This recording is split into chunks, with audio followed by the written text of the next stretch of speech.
Good evening, friends. This is your host to welcome you through the creaking door into the inner sanctum. Want to listen to a story that'll age you 10 years and a half on? Oh, come on. You can't be happy all the time. I'll just go through my mail. Perhaps I can answer a few questions. Let's see. Oh, yes, to the lady from Peoria. My answer, no, madam. I've only died once. To that transparent man in Detroit, ghosts do not have to pay income tax. And to that dear little lady living in a coffin in San Francisco, a very happy 800th birthday.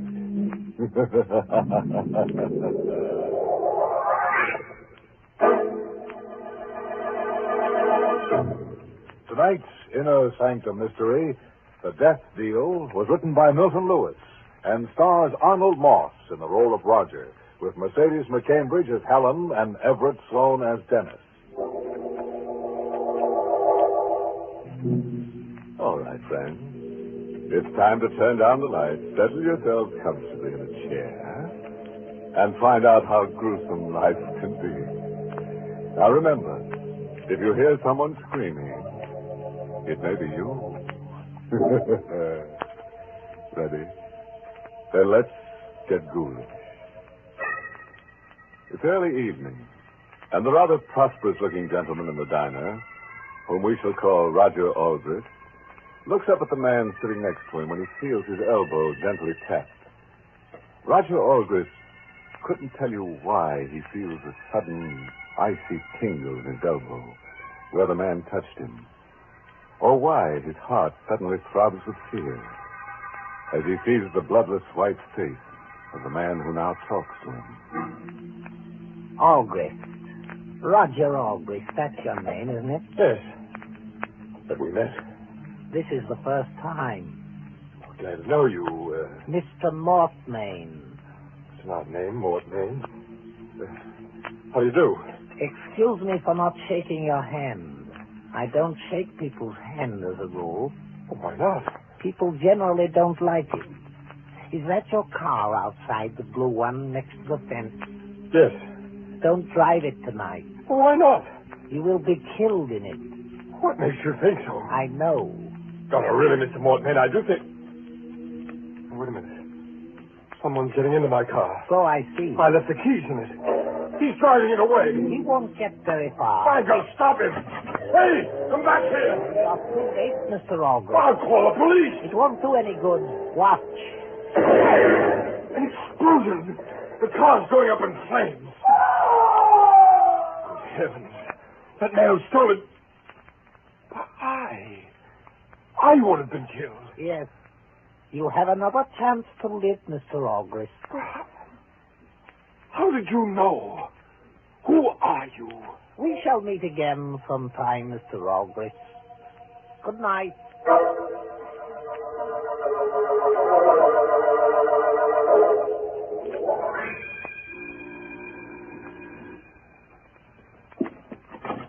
Yes? What is it? I'm Detective Sergeant Lane of the police department. Here's my shield. May I come in? Yes, of course. Are you Mrs. Aldrich, Mrs. Roger Aldrich? Yes, I am. Why? You'd better sit down. I have some very bad news. Bad news? Yes, please sit down. Yes, sir. Your husband was killed in an automobile accident tonight. Roger was killed. Yes, ma'am. Where? Near a country diner, just a few miles from here. Roger is an excellent driver. I don't understand how We don't understand it ourselves yet. It's sort of a freak accident. The car seemed to explode, then the flames shot up. Oh, no. It must have been over in an instant for him.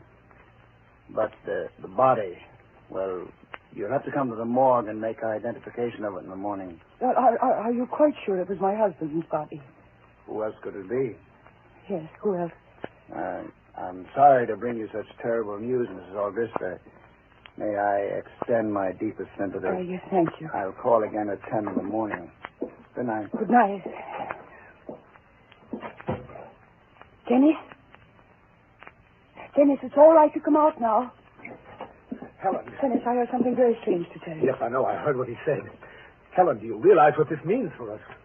You'll have everything.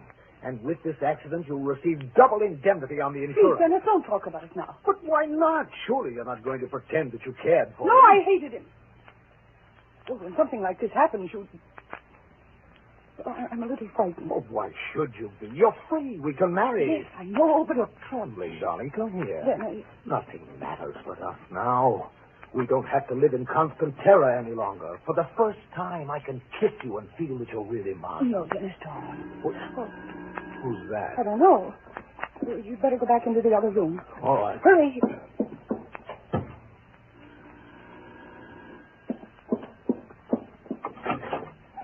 Good evening, Helen. Roger.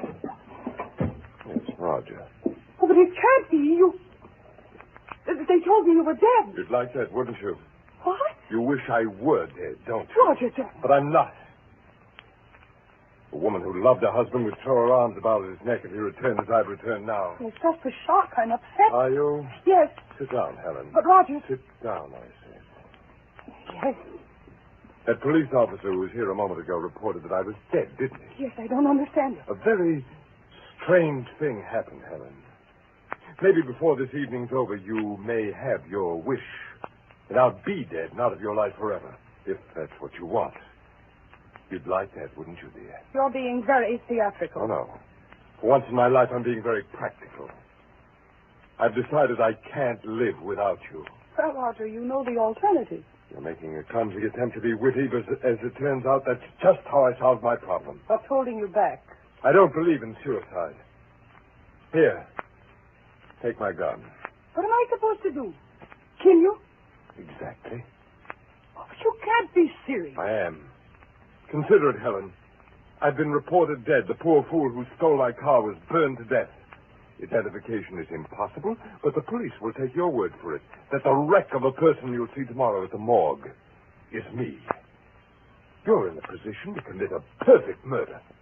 You know, Roger, for the first time in years, I find you interesting. I thought you would. Tell me exactly how to murder you. It's quite simple. You have the gun in your hand. Oh, that part is easy, even pleasant. But how would I get rid of your body? Really, darling, it would be embarrassing to explain away your corpse. In a moment, I'm going to the garage to take the station wagon into town. Why? Where are you going? To the police. If you don't kill me, I want to clear up the matter of the mistaken identity. However, if you want me to die, I suggest you murder me in the garage.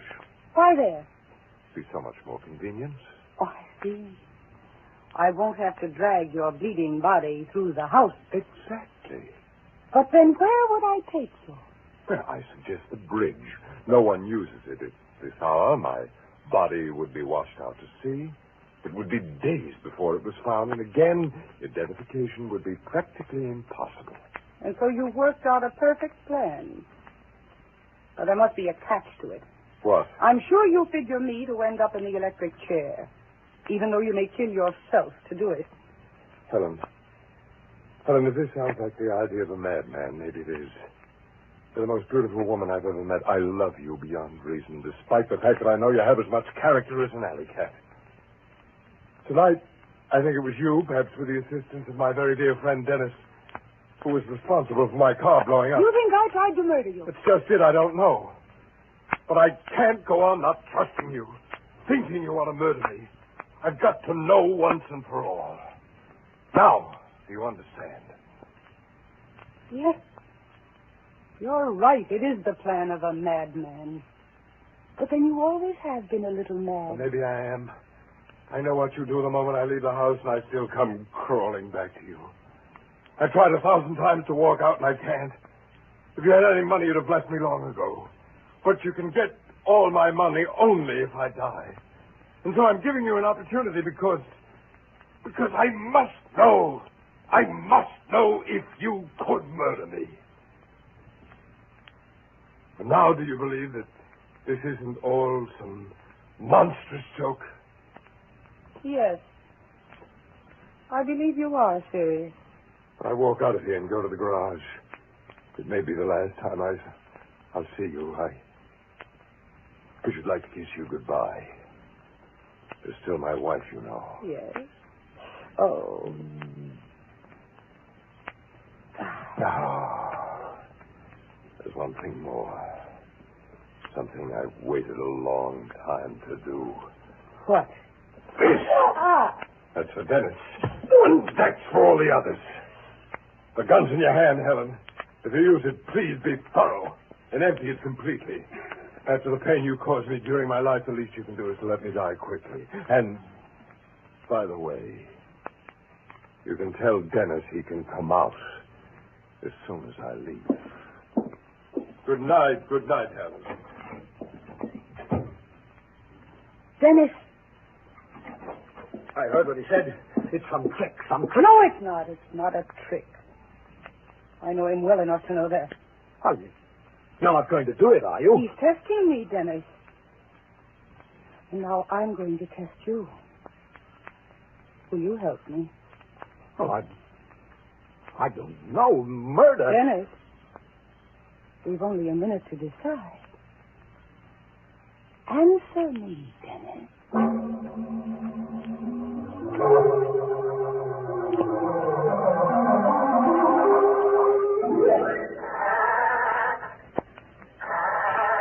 There he is, Helen.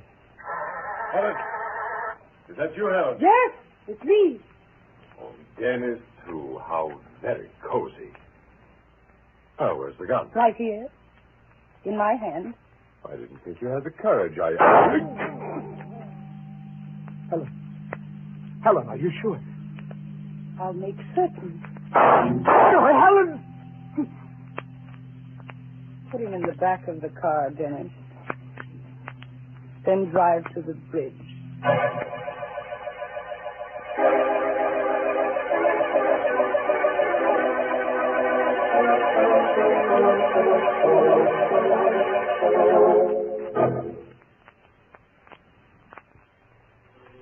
Several weeks have passed since Roger Aldrich was murdered. And this evening we find Helen at home alone, moodily staring out the window at the storm that rages outside.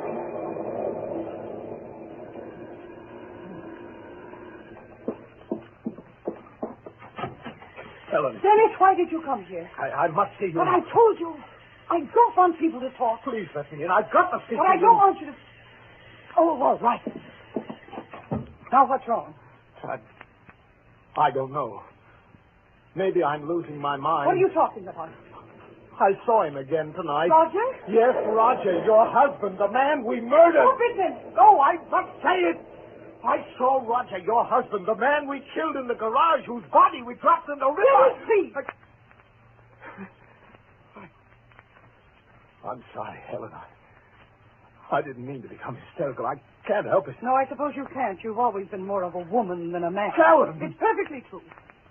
You're acting like a frightened schoolgirl. You've no more courage than a worm. I wonder if you enjoy this abuse you've taken to lately. No, not particularly. I'd like to say something nice to you, but you give me no reason to. I can see now why Roger hated you. You're treating me just like you treated him. And I thought you loved me. Oh, stop it. If you've got something to tell me, let me hear it. All right. He was in my house this time. Not staring through the window as I saw him before, or in the garden where I saw him last week. He was in my living room. I saw him walk out, close the door. Darling, why didn't you stop him and apologize for murdering him? You still think this is some sort of joke? No, far from it. But if you don't get a grip on your nerves, something very unpleasant may happen. And I've too much to lose to let you go about in the state you're in. I suppose somebody hears about your stupid hallucinations. Somebody who might start investigating. What would you do, Helen? What do you think I'd do? Murder me as you murdered Roger? Darling, please, don't be melodramatic. But you'd kill me. Maybe. Helen. Now, please get out of here. Actually, the notion of murdering you has a certain pleasure which I find very tempting. And don't come back here with any more of your idiotic stories.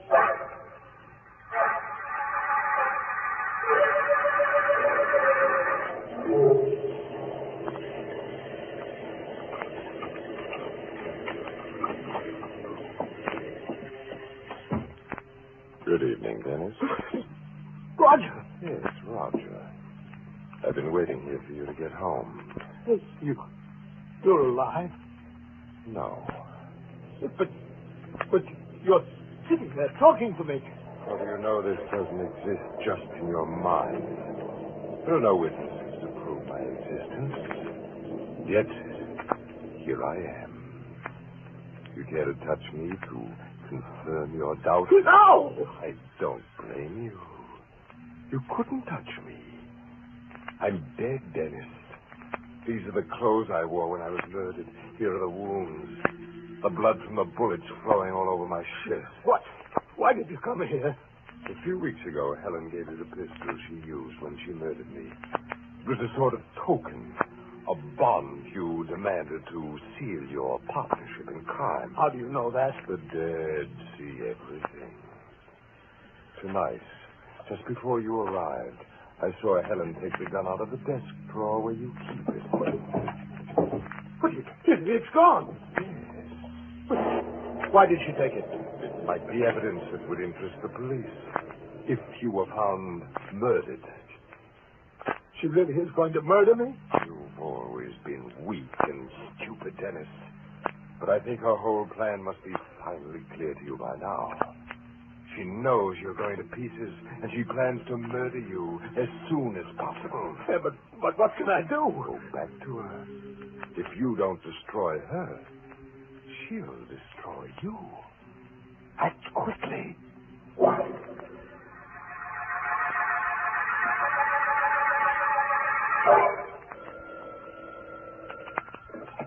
Hello? Mrs. Aldrich, this is a friend of yours. I'm calling because your life is in danger. What? Dennis Wilcox is on his way to your home to murder you. Goodbye. Hello, who are you? Hello? Oh. Yes, who's there? It's me. Dennis. Just a moment. Let me in. What do you want? Just to see if I can find something. Why are you going through that desk? Just to make certain that I... Here it is. What? Roger's gun. The one you used to murder him. I thought you had that. It's no use lying any longer, Helen. I know why you stole it from me. You planned to murder me. But you won't get away with it. You're going to die first. Dennis, stop. No! No. Oh, Helen, that gun. Where did you get that gun? Someone warned me you'd try this. Oh, Helen, send for a doctor. My chair. You think I'd help you now? What to help me? I want to help you. Get a doctor. Dennis? Well done, Helen. Good evening, Helen. Oh! You could put the gun down, darling. Don't bother to try to shoot me. Your gun is empty. You're alive. Alive? I sometimes wonder. What did you do? Are you really interested, Helen? Maybe you'll be happier if you're put to death and never knew what I did. Put to death. For the murder of Dennis. So that's it. That's what you wanted to happen. Yes, and it will. The police will be here in a moment. And you arranged for that, too? Yes. You must admit I have a certain talent for making arrangements. Why didn't you die when I killed you? Because, darling, though I may be your husband, I don't do everything you want me to. The bullets and the gun I gave you back in the garage were blank. They were... Yes. It was easy. I knew you and Dennis wouldn't take the trouble to examine my body. And you counted on Dennis's weakness to arrange for my execution. Yes. You may not love me, Helen, but you do know me well. As soon as I hear the police sirens coming up the road, I'll leave. You won't get away with this. Oh, yes, I will. I have a car waiting outside. Everything is all Why did planned. you do this to me? Why? What? Because I wanted to discover if you're a murderess. And I found out you were. And so I arranged for you to pay in full for everything you've done. I won't die. I won't. Siren. Yes, Well, Helen, you'll have a chance to explain why you won't die to the gentleman who'll come through that door in a moment. I'm afraid I must go now. And I'm afraid I must use the back door. Goodbye. Roger, take me with you. Don't be ridiculous. Please, Roger. Take your hands off me. No, Roger, no. Forgive me for being a little rough. Sorry. Open the door, Saponi. Oh, just a moment. We've received a strange telephone call about... Oh, I see I'm too late. You murdered him. No, officer, no. My husband murdered him. Your husband? Yes. He just ran out of the house. You'd better go after him quickly. Mrs. August, your husband is dead. No, he's not. But you identified him in the morgue. I was with But you. that was a mistake. I didn't... Oh, what's the use? You wouldn't believe me anyway. What kind of call did you receive about me? Someone said you planned to kill Mr. Wilcox.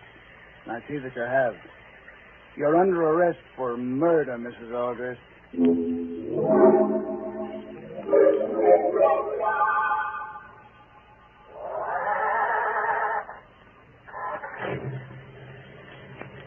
Good evening, Mr. August.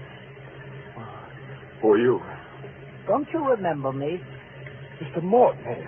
Yes. What are you doing in my car? Waiting for you to come along. I once did you a favor. I thought that you might ride me just to the crossroads. It's difficult to walk in this storm. Yes, of course. I'll take you wherever you want to go.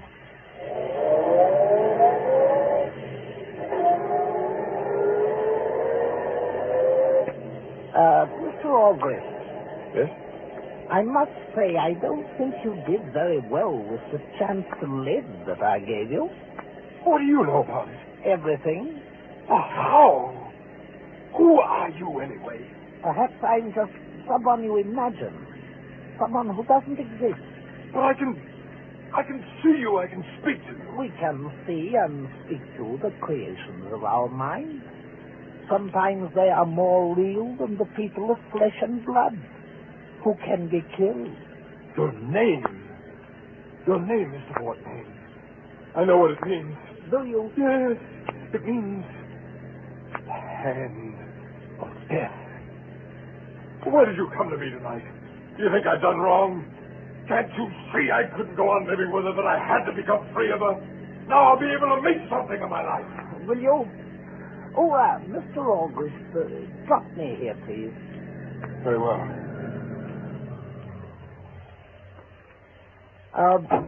By the way, Mr. August, before I go, I have a message for you. Here, it's written out. Good night. Good. Message. I better read it. Where's that dashboard light? Dear Mr. August, by the time you finish reading this, it will be too late. What, man? What the car? There's something wrong!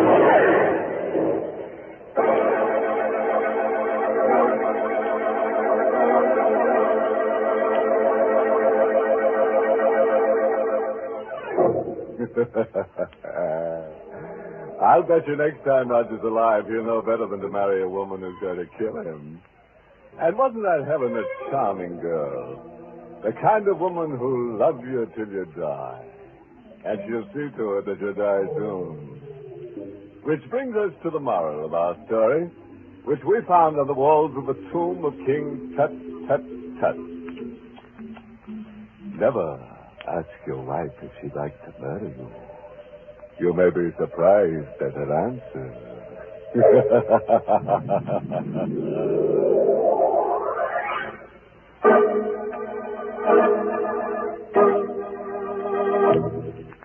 Good night. Pleasant dreams.